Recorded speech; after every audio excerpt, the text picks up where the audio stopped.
श्री गुरुदेव दत्त श्री स्वामी समर्थ महाराज. मित्रांनो, तर ज्योतिषशास्त्रात सांगितल्यानुसार आज आपण पाहूयात की संक्रांतीला कोणत्या वस्तू द्याव्यात आणि काय गोष्टी टाळाव्यात. यंदा सूर्याचं हे संक्रमण बालवकरणावर होत असून संक्रांतीचे वाहन वाघ तर उपवाहन घोडा आहे. तिने पिवळे वस्त्र परिधान केलेले असून माथ्यावर केशराचा टिळा लावलेला आहे. मकर संक्रांतीला स्नान, दान, जप इत्यादी शुभकाम तसेच काही खात्रीशीर ज्योतिष उपाय केल्यामुळे आपल्याला पुण्याची प्राप्ती होत असते. 14 जानेवारीच्या सकाळी 8:54 सायंकाळी 4:54 त्या गोष्टी करता येतील. तसेच मकर संक्रांत झाल्यावर किंक्रांतीचा एक दिवस सोडून द्यायचा, कारण त्या दिवशी संक्रांतीची कर असते आणि त्यानंतर रथसप्तमीपर्यंत देखील आपण दानधर्म करू शकतो. म्हणजेच सकाळी सूर्योदयापासून सायंकाळी सूर्यास्तापर्यंत वाण वंसा आपल्या विवाहित महिला आपल्या सख्यांना देत असतात. पण हे सगळं करत असताना आपल्याला काही अशा वस्तू की त्या देणं टाळायच्या आहेत. तर कोणत्या आहेत त्या 3 वस्तू हे आपण जाणून घेऊ. सर्व गोष्टींची माहिती ऐकण्यासाठी हा व्हिडिओ संपूर्ण पहा. तसेच कमेंटमध्ये लिहा ओम सूर्याय नमः. चला तर मग व्हिडिओला सुरुवात करूयात. 20 ते 23 डिसेंबर दरम्यान दरवर्षी सूर्याचे उत्तरायण सुरू होत असते. यंदा ते 21 डिसेंबर 2024ला सुरू झालं. तरीही मकर संक्रांतीलाच काही भागांमध्ये उत्तरायण असं म्हटलं जातं. ते यासाठी की मकर संक्रांतीच्या काही दिवसांपासून पुढे जून महिन्यापर्यंत सूर्य उगवताना आपल्याला काहीसा तो उत्तरेकडे झुकलेला दिसतो आणि अगदी स्पष्टपणे दिसतो. धार्मिक मान्यतेनुसार सूर्य उत्तरायणमध्ये असणं म्हणजे साक्षात आपल्यासाठी मोक्षाचं दार उघडलेलं असतं. म्हणूनच महाभारतातील पितामह भीष्म हे युद्धातील बाणांनी जखमी होऊन जेव्हा मृत्यूच्या बाणावर पडलेले होते, तरी पण ते स्वतःचा प्राण त्यागण्यासाठी उत्तरायणाची वाट पाहत होते, कारण त्यांना मोक्ष मिळावा म्हणून. तर अशा धार्मिकदृष्ट्या सर्वोच्च महत्त्व असलेल्या मकर संक्रांतीच्या दिवशी आपल्याला दानधर्म करायचा असतो, जेणेकरून त्याचं पुण्य फळ आपल्याला मिळेल आणि वेळोवेळी संकटकाळी आपल्याला त्याचीच मदत होईल. पण यामध्ये काही वस्तू संपूर्णतः वर्ष आहेत. यातली पहिली वस्तू म्हणजे झाडू. बघा मंडळी, सणवार म्हटलं की खरेदीही आलीच. आपण वेगवेगळ्या गोष्टी सणावारांच्या निमित्ताने विकत घेत असतो. पण मकर संक्रांतीच्या दिवशी आपल्याला खरेदीमध्ये झाडू अजिबात घ्यायचा नाही आहे. मान्य आहे, आपण झाडूला लक्ष्मी म्हणतो, पण तो घेण्यासाठी अश्विन अमावस्या, धनत्रयोदशी किंवा कोणत्याही महिन्यांमध्ये शुक्रवारचा दिवस तुम्ही निवडू शकता. पण मकर संक्रांतीचा तर अजिबात नाही, कारण या दिवशी आपण झाडू घेतला तर त्या कारणाने त्याच्या विक्रेत्याला आपण झाडूची किंमत पैसे म्हणून देऊ. पण चुकीच्या दिवशी झाडू घेतला ही एक चूक आणि तिथे आपण पैसेही खर्च केले ही एक चूक. मकर संक्रांतीला अजिबात करत नाहीत, कारण या दिवशी आपण झाडू घेतला तर त्या कारणाने त्याच्या विक्रेत्याला आपण पैसे देऊन झाडू आणतो. पैसा म्हणजे आपल्यासाठी लक्ष्मीच आहे. पण अशीही मोठी चूक केल्यामुळे देवी लक्ष्मी आपल्यावर नाराज होऊन आपल्या घरातून काढता पाय घेते आणि परिणामी दरिद्री आपल्या सर्वांच्या वाट्याला येते. घरातील झाडू या दिवशी कोणाच्याच नजरेला पडू देऊ नये. यासाठी सूर्य उगवण्यापूर्वीच घरातील महिलांनी किंवा जे कोणी तुमच्या घरामध्ये झाडलोट करत असतील त्यांच्याकडून झाडलोट करून घ्यावी. या दिवशी मंदिरामध्ये दानधर्म करण्यासाठी म्हणून तुम्ही झाडू खरेदी केला असेल तर हे सुद्धा चुकीचं आहे.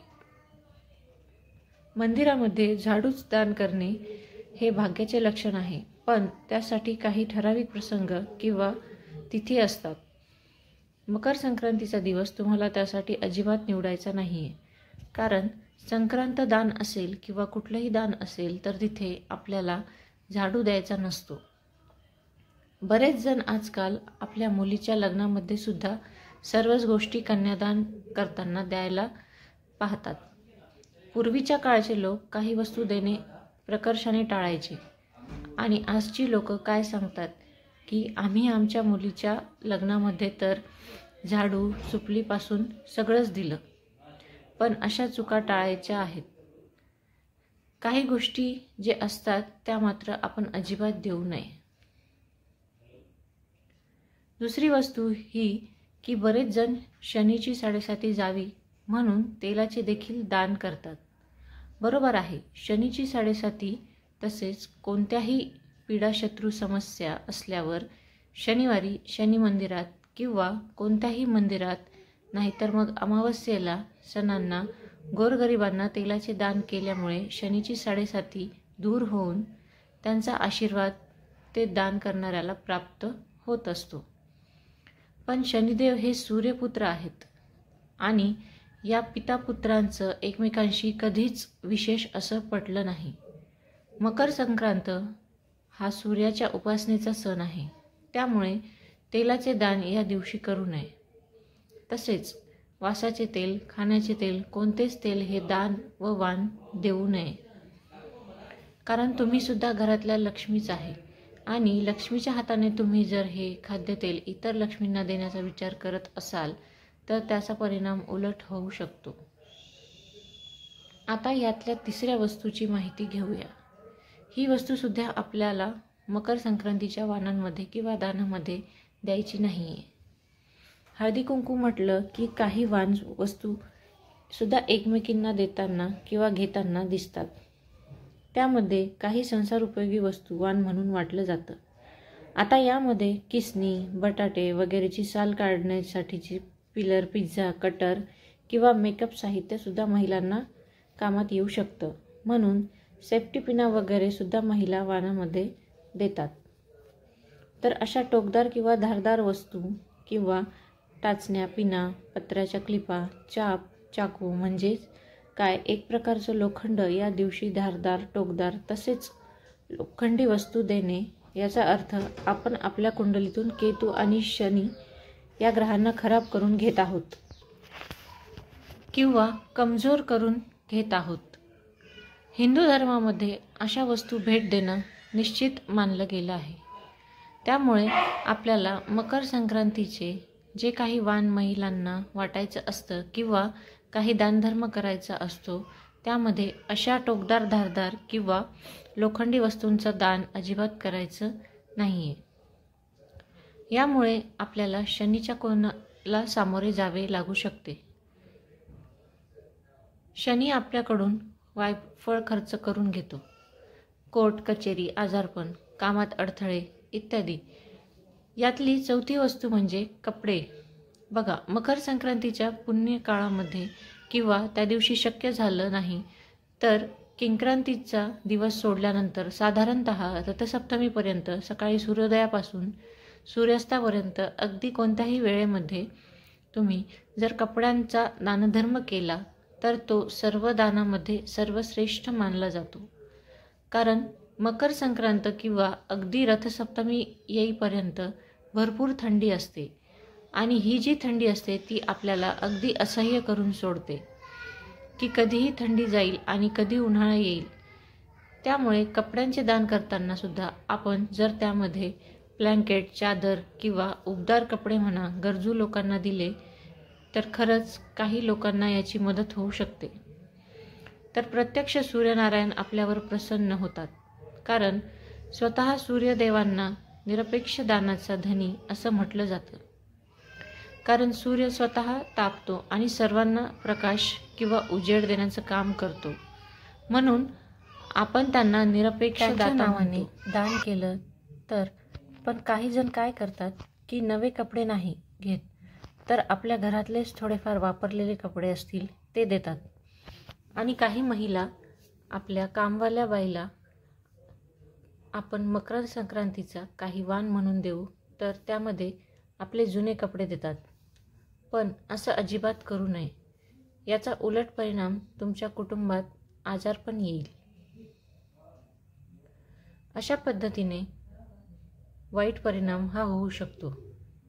त्यावर होणारा खर्च म्हणजेच तुमच्या घरातून लक्ष्मी निघून जाणं, दान किंवा वाण या स्वरूपामध्ये आपल्याला नवीन घेतलेलं वस्त्रच द्यायचं असतं. हे मात्र नेहमी लक्षात ठेवा. आणि एक गोष्ट लक्षात असू द्या की आपण दुसऱ्यांना जे काही देतो तेच किंवा तसंच आपल्याला परत मिळतं. म्हणून देताना चांगले द्या, म्हणजे आपल्यालाही त्यातून काहीतरी चांगलंच मिळेल. नाहीतर उगीच आपण वाईट किंवा खराब झालेलं दुसऱ्यांना द्यायचं आणि आपण मात्र त्यातून चांगल्याची अपेक्षा ठेवायची. हे सर्वात चुकीचं. यातली शेवटची आणि 5वी वस्तू ती म्हणजे महिला मकर संक्रांतीच्या निमित्ताने हळदकुंकू करूया म्हणून अतिशय उत्साहाने वाणाच्या वस्तू खरेदी करताना दिसतात. पण त्यामध्ये जास्तीत जास्त वस्तू या प्लास्टिकच्या घेताना दिसून येतात. कारण स्वस्तात मस्त त्यांना हा पर्याय वाटतो म्हणून. पण आधुनिकता किंवा पैसे वाचवण्याच्या चक्करमध्ये त्या हिंदू धर्मातील या पवित्र सणाचा मूळ गाभाच विसरत आहेत. मकर संक्रांत म्हणजे एक उपभोगाचा किंवा खाण्यापिण्याचा सण म्हणून साजरा करायचा असतो. कारण हिवाळा ऋतू त्यासाठी पोषक असतो. दानधर्म किंवा वाण देणं या गोष्टी सुद्धा त्यामध्ये येतात. पण मग त्यासाठी सुगडात पूजल्या जाणाऱ्या भाज्या, फळं, तिळगुळ यांना खरं वाण वसा असं म्हटलं जातं. पण हळूहळू या गोष्टींची जागा वेगळ्याच वस्तूंनी घेतली आणि हिंदू धर्मामध्ये हे सांगितलेलं आहे, भांडी-कुंडी या वस्तू जरी आपल्याला दानधर्मामध्ये द्यायची इच्छा असतील तरी पण तांबे, पितळ अशा वस्तू द्यायला हव्यात. धातूंना महत्त्व द्यावं. प्लास्टिक, लोखंड, ॲल्युमिनियम या धातूंना नाही. तर मकर संक्रांत म्हणताना आपण नवीन वस्त्र, तिळपात्र, नवे भांडे, सोने दान करावे हे ऐकतो, पण करतो मात्र त्याच्या उलटच. दान हे सतपात्रे असावे, गुप्तपणे करावे, आपल्या कुवतीनुसारच करावे. पण त्यातही काय देणं आपल्यासाठी हिताचं आहे, काय धोक्याचं आहे याचा विचार करूनच पुढचं पाऊल टाकणं फार महत्त्वाचं आहे. ज्याला हे कळलं ती व्यक्ती खरी लक्ष्मीपुत्र होय. ही माहिती, हा व्हिडिओ तुम्हाला आवडला असेल तर चॅनलला लाईक, शेअर आणि सबस्क्राईब करा. तसेच बेल आयकॉनला प्रेस करा, म्हणजे तुम्हाला नवीन व्हिडिओचे नोटिफिकेशन मिळेल. धन्यवाद. श्री स्वामी समर्थ.